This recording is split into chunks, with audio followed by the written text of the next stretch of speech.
Olá! Diante do atual cenário de crise econômica, eles têm sido anunciados como um importante instrumento de redução de gastos. O PDV, Plano de Demissão Voluntária, e PDI, Plano de Dispensa Incentivada, podem contribuir para os cofres de grandes empresas e do governo federal. Independentemente do nome do programa, a intenção é reduzir despesa, ganhar fôlego para atravessar um momento de crise, reestruturar a empresa. O pessoal fica vendo navio, desempregado, com que você vai viver? A gente não sabe o que está por trás disso, ela não é obrigada, mas de repente tu é tão pressionada que tu é obrigada, se sente obrigada. É a tua paz ou é o teu emprego? Eu acredito que seja uma boa opção para aquelas pessoas que estão perto de aposentar e que já estão com a vida de certa forma estabilizada, então talvez seja uma boa opção para essas pessoas. Mas se entre os trabalhadores ele está longe de ser uma unanimidade, aqui no plenário do Supremo Tribunal Federal, uma norma que envolve o PDV ou o PDI é consenso no tribunal. O STF reconheceu a validade da cláusula de renúncia em planos de dispensa incentivada. Você vai entender na edição de hoje o que isso significa e o que pode mudar para os trabalhadores que já aderiram a esses planos ou aqueles que estão pensando em apostar nos incentivos oferecidos. Recentemente, inúmeras empresas brasileiras anunciaram a implementação do Plano de Demissão Voluntária. É um acordo mútuo para estabelecer o fim de um contrato de trabalho por meio da demissão espontânea dos funcionários. Ele gera vantagens para os dois lados envolvidos, empregado e empregador. Mas, de acordo com esta advogada especialista na matéria, não conta com previsão legal específica para regulamentar o acordo. O PDV e o PAI são modalidades de rescisão contratual, de resolução contratual, que não tem previsão legal e nenhum regulamento específico. E por isso que a gente tem tanto o TST quanto o STF tentando regulamentar essas modalidades contratuais. Então a gente não tem regras específicas dentro da lei para que esses planos sejam firmados. Ele é considerado um acordo extrajudicial que pode ou não ser homologado pela Justiça. As demissões voluntárias foram muito usadas nos anos 90 e início dos anos 2000 e são incentivadas principalmente em cenários de crise econômica. Em setembro, o governo federal autorizou um PDV para os servidores do Executivo Federal. As regras para aderir ao plano estão previstas na medida provisória número 792, publicada em 27 de julho. De acordo com o Ministério do Planejamento, o PDV deve permitir uma economia anual de R$ 1 bilhão para o país. O programa estará aberto até o dia 31 de dezembro deste ano e vai atingir 22 carreiras. Entre elas estão advogado da União, procurador, assistente jurídico da AGU, entre outras. Ela autoriza o plano de demissão voluntária, inclusive para servidores públicos, que até a medida provisória a gente tinha uma vedação, porque para os servidores públicos você tinha que ter uma previsão legal específica. Apesar de regulamentar a saída dos servidores e garantir economia aos cofres públicos, a proposta não repercutiu bem entre os sindicalistas. O Estado brasileiro está carente de trabalhadores concursados, qualificados. Então, essa proposta do governo vem na contramão do que é necessário. Portanto, o nosso sindicato está orientando cada um dos servidores para não aderir ao PDV. Né? A gente tem brincado, só deve aderir ao PDV aquele que ganhou na Mega Sena sozinho. Né? Do contrário, tem que permanecer no serviço público. Às vezes o servidor está apertado financeiramente, acha que isso vai resolver o problema, mas é aquela história, né? Você vender almoço para comprar janta, não adianta. Se para alguns o PDV pode ser o começo de um problema, para outros é a oportunidade de se livrar dele. Foi assim com a ex-gerente de negócios do Banco do Brasil, Luciana Bagano. Aos 51 anos, a jovem aposentada mora com a filha num confortável apartamento em Brasília. Que tudo que conquistou foi graças ao banco, mas comemora a saída da instituição. Hoje eu ocupo bastante meu tempo, eu tenho a oportunidade de viajar, de ir para a minha yoga, que eu gosto tanto, eu posso ir 2, 3 vezes por semana, eu tenho uma aula de violão, eu tenho uma aula de dança, eu encontro muito com as minhas amigas, inclusive do banco. Do início da carreira em Irecê, no interior da Bahia, à ascensão em Brasília, foram 29 anos como funcionária do Banco do Brasil. Antes de aderir ao pai, o plano de aposentadoria incentivada, parecido com o PDV, Luciana disse que não pensava tão cedo em se aposentar. Eu era apaixonada pelo banco, pelos meus clientes, pela minha carreira e tinha assim um sonho de continuar trabalhando até os 60, 70 anos. A alegria e a realização com o trabalho mudaram há 2 anos, depois que Luciana recebeu um novo desafio. Eu participei de uma entrevista e fui promovida a um cargo, ao mais alto que eu cheguei, né? A minha primeira investidura como administradora do banco. É o cargo de antigo subgerente, hoje chama-se gerente de negócios. E lá eu encontrei uma chefia que não me deu tanto apoio, pelo contrário, recebi um assédio moral mesmo. Ela queria entrar de férias e querer botar um subordinado meu no lugar dela. É como se o gerente geral saísse de férias e quem ficasse no lugar dela seria um abaixo de mim. Foi a partir daí foi que eu percebi o quanto eu estava sendo descartada. Luciana preferiu não acionar a ouvidoria da instituição. Recém-separada do marido, com a mãe doente, resolveu deixar de lado a preocupação com o trabalho e seguir em frente em novos projetos. Resolveu aderir ao plano de dispensa incentivada do Banco do Brasil. O plano de aposentadoria veio como uma tábua de salvação, na verdade, para mim. Embora não fosse o meu desejo de me aposentar naquele período, eu tinha 49 anos, mas diante da situação que eu estava vivendo, eu tomei remédio controlado. Por quê? Porque eu estava passando por um período muito difícil. Só que o que foi que aconteceu? Quando eu me aposentei, aí eu, tipo assim, então, agora eu estou livre desse problema e vou cuidar das outras coisas. Eu precisava comprar esse apartamento, reformar esse apartamento, arrumar o casamento do meu filho lá na Bahia, cuidar da minha mãe que estava doente. O plano de demissão voluntária prevê uma série de atrativos aos trabalhadores. Entre eles, salário extra e plano de saúde estendido, mas varia de empresa para empresa. O trabalhador também abre mão de uma série de benefícios, entre eles a multa por dispensa sem justa causa. Mas é bom ter atenção redobrada, porque o Judiciário tem entendimento pacificado sobre esses planos.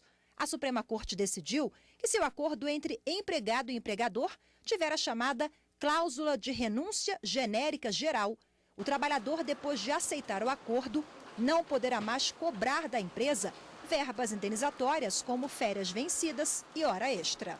E aí o TST, ele tem o OJ 270, que vai dizer que esse plano ele é válido, contanto que não fira direitos constitucionais e que não tenha aquela cláusula geral de renúncia. O STF, em 2015, teve um entendimento diferente do que entendia o TST, e aí o STF vem entendendo que se o PDV ou o PAI foi homologado com assistência sindical por meio de acordo coletivo de trabalho, mesmo essa cláusula de renúncia genérica teria validade. Isso é uma adesão voluntária. Você não é obrigado a aderir a esse plano de demissão voluntária. Talvez o TST tenha que fazer uma reflexão com base no próprio Evangelho. Talvez querendo fazer o bem, está fazendo o mal. Os votos dos ministros, os impactos da decisão. Você acompanha após o intervalo. Até já.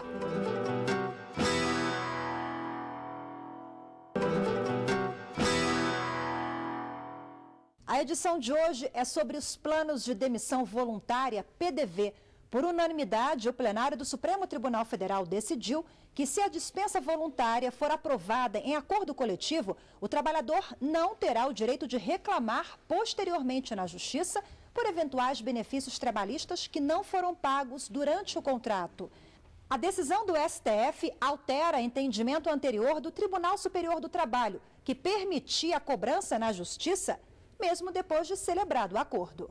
A decisão foi durante a análise do caso concreto de uma funcionária do Banco do Brasil. Ela aderiu ao programa de desligamento voluntário da empresa e, em troca de renúncia de direitos prevista no programa, recebeu cerca de R$ 129 mil. O problema é que, mesmo depois de abrir mão dos benefícios, a bancária entrou na justiça contra o banco, para reivindicar uma série de verbas indenizatórias que não foram pagas, como hora extra, auxílio-refeição e participação nos lucros. A primeira e a segunda instância da Justiça do Trabalho de Santa Catarina negaram as reivindicações da bancária. Mas, em Brasília, o TST decidiu que ela poderia pedir os benefícios, sob o argumento de que o trabalhador não pode abrir mão desses direitos. O Banco do Brasil, então, recorreu da decisão no STF. No Supremo, o julgamento do recurso extraordinário foi favorável ao banco. A Corte entendeu que quando o acordo sobre a dispensa tem o aval do sindicato da categoria e a adesão voluntária do trabalhador, não fica configurada uma postura abusiva da empresa. O relator do recurso extraordinário foi o ministro Roberto Barroso. No voto, ele admitiu que a jurisprudência tem sido divergente sobre a matéria, mas explicou que a Constituição Federal de 88 valoriza as negociações e acordos coletivos. O ministro ainda diferenciou a posição do trabalhador em negociações individuais e aquelas coletivas, feitas com o apoio do sindicato da categoria. A limitação da autonomia do empregado nas relações de trabalho, ela compreensivelmente se justifica pelo fato de que são partes que têm peso econômico e peso político diverso. De modo que esta é a lógica protetiva do direito do trabalho que está consagrada na Constituição, que assegura um conjunto de direitos trabalhistas aos empregados, um conjunto mínimo de direitos trabalhistas, e também esta lógica da proteção que está abrigada no artigo 477, parágrafo 2º da CLT, bem como na súmula 330, que prevêem que a quitação só vale para aquelas parcelas que tenham sido especificadas no recibo de rescisão ou no termo de rescisão. Entretanto, presidente, e aqui considero o centro da nossa discussão, tal assimetria entre empregador e empregados não se coloca, a meu ver, com a mesma força e com o mesmo peso nas relações coletivas de trabalho. Na negociação coletiva, ao contrário da negociação individual, o poder econômico do empregador é, em alguma medida, em significativa medida, contrabalançado pelo poder dos empregados, pelo poder dos sindicatos que representam os empregados, que têm poder social, têm poder de barganha, têm poder de mobilização. O julgamento foi concluído há 2 anos e todos os ministros acompanharam o relator, ministro Roberto Barroso. Na época, em 2015, você vai observar que durante os votos, vários ministros usaram uma expressão em latim, pacta sunt servanda. Isso significa que os pactos assumidos devem ser respeitados. O ministro Teori Zavascki, que faleceu em janeiro deste ano, vítima de um acidente aéreo, no voto em 2015, ressaltou que a Constituição Federal e o Código Civil estabelecem normas que garantem a validade do acordo entre empregado e empregador, com a supervisão dos sindicatos. No atual estágio do direito constitucional brasileiro, não há mais base normativa para considerar que as entidades sindicais sejam consideradas juridicamente como uma espécie de entidades relativamente incapazes.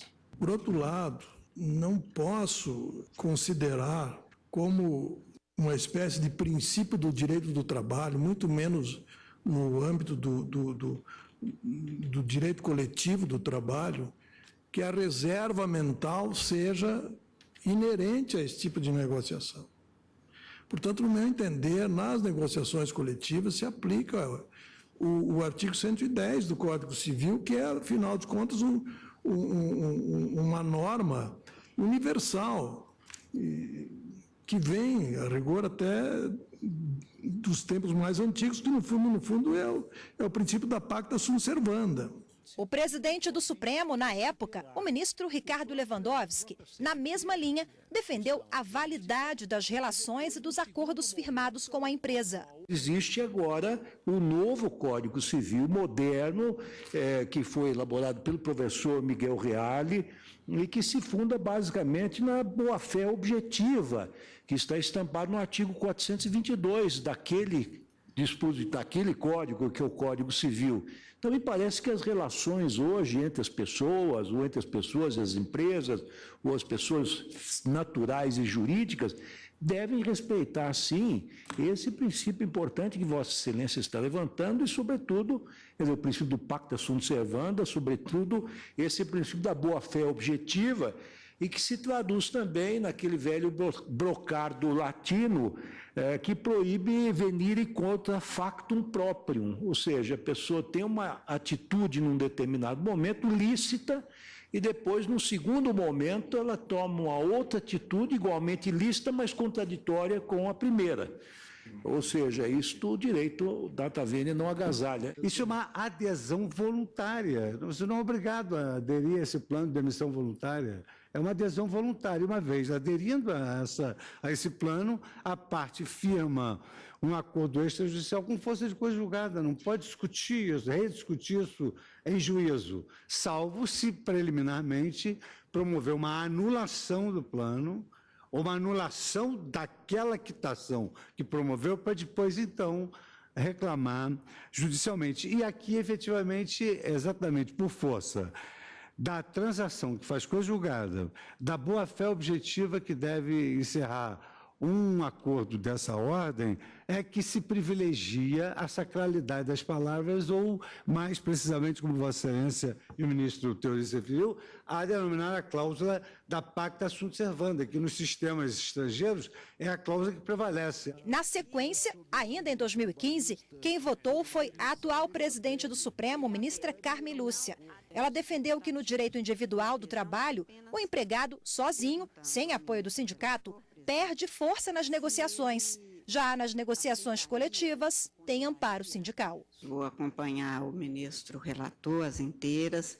Não posso deixar, como os pares que me antecederam, de fazer um elogio mais sincero à densidade, à beleza do voto apresentado, que apresenta aspectos da novidade, que ainda é, apesar da Constituição vir de 88, mas de uma leitura e principalmente de uma tentativa de efetivação de um direito constitucional relativo aos direitos trabalhistas, aos direitos fundamentais trabalhistas, com uma concepção nova, que é esta de esses direitos serem exercidos de maneira diferenciada, quando se está, como bem posto pelo ministro Barroso, o empregador e o empregado, que aí nós temos um desequilíbrio que é próprio da Justiça do Trabalho tentar reequilibrar, e quando se tem entidades sindicais que mudam essa concepção e que precisam de ser interpretadas considerando-se, evidentemente, esta circunstância. Elaborada e aceita a convenção, o ajuste,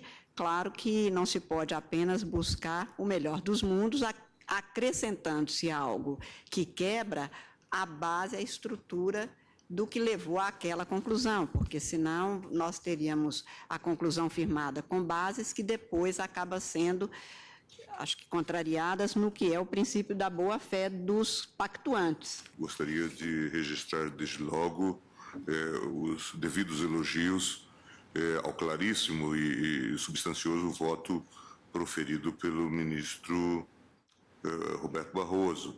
Sua Excelência já demonstrou bem a repercussão que a inovação tecnológica e também a globalização têm operado no mercado de trabalho, né, sendo verdadeiros assassinos de vagas. E daí a própria necessidade de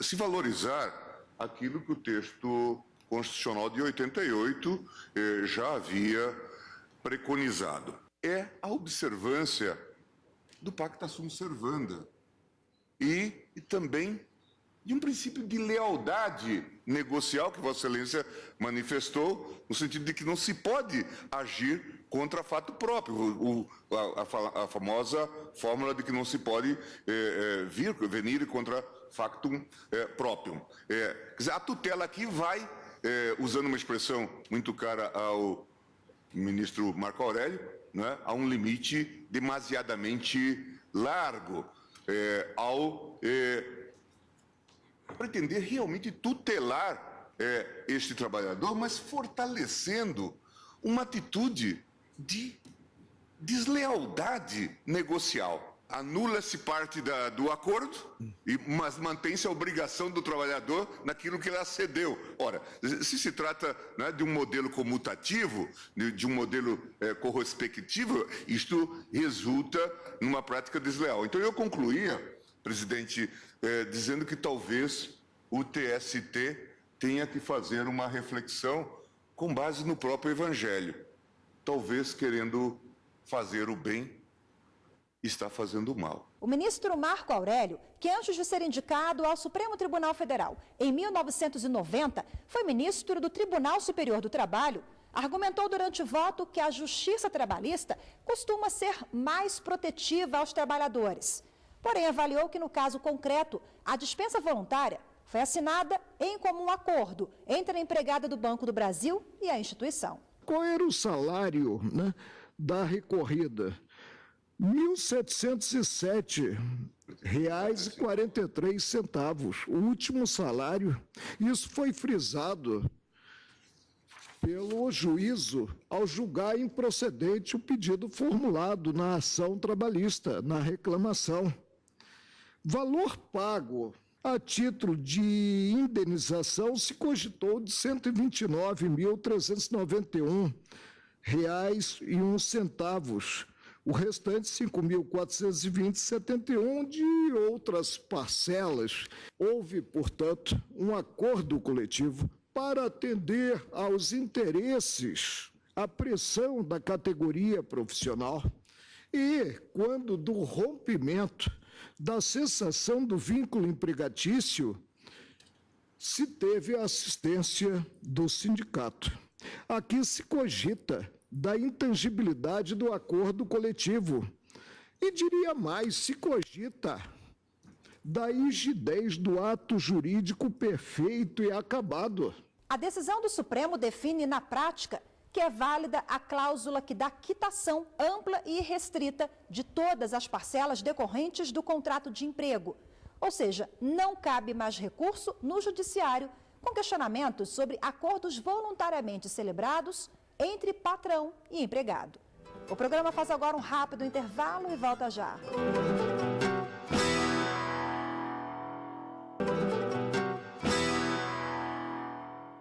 Pegar um bom dinheiro de uma só vez e seguir um novo rumo profissional, ou aproveitar para antecipar a aposentadoria. Para quem adere aos planos de demissão voluntária, os motivos são variados, mas é bom pensar antes de fazer a opção, porque um novo entendimento do plenário do Supremo Tribunal Federal sobre a validade de uma cláusula de quitação determina que depois de assinado o contrato de dispensa voluntária, ele não poderá mais ser revisto pela Justiça.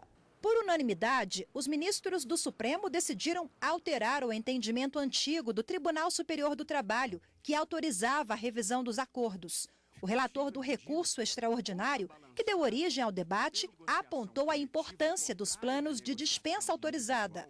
Eles costumam ser utilizados, sobretudo, nos momentos de crise econômica do país. Se tornaram, em alguns cenários econômicos, uma alternativa social relevante para atenuar o impacto de demissões em massa. Os planos de demissão incentivada, como regra geral, oferecem condições de rescisão do contrato de trabalho mais vantajosas do que aquelas que ordinariamente o empregador teria direito e teria condições de receber. Portanto, não há como parar a história.